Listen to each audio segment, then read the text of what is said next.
Hello there. Welcome to the final part of my perfect Christmas TV schedule, Boxing Day. Starting at 9 a.m. with a triple bill of Trapdoor, a hugely inventive and hilarious claymation show that should have had many more series than it did. I got you a present. Oh, Bert. There you are then.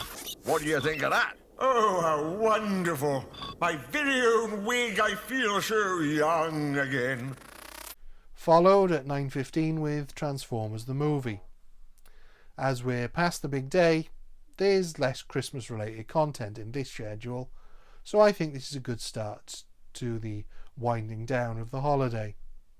Having said that, at 10:40 it's Jeremy Brett as Sherlock Holmes in The Blue Carbuncle, the only directly Christmas themed Sherlock Holmes story. The Blue Carbuncle indeed.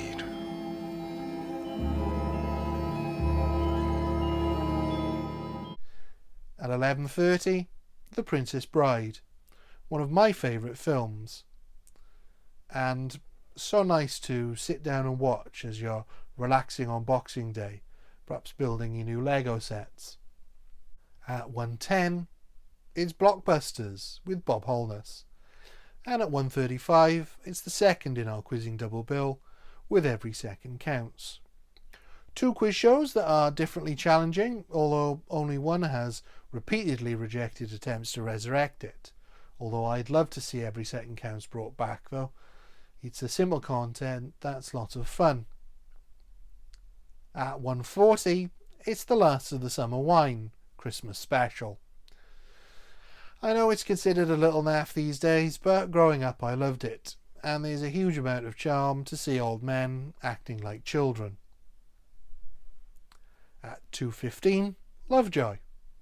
Not Christmassy, but as it was shown on a Sunday in the UK, and for me Boxing Day is the ultimate Sunday, I think it's ideal. At 3, it's the Telly Addicts Christmas Special, a show that would be much harder to make in the multi-channel streaming age, but one that I really used to enjoy as a kid. And at 3:30, it's The Water Babies, an often overlooked children's film that delivers a social message and has James Mason doing his real Yorkshire accent. At 5:15, it's our most modern entry, an Only Connect Christmas special. Time to wake up your brain after some relatively relaxed viewing for the rest of the time. That leads us into, at 5:45, the Joan Hickson version of 450 from Paddington. For the most part, I think I prefer the cast of the more modern ITV version with Geraldine McEwan.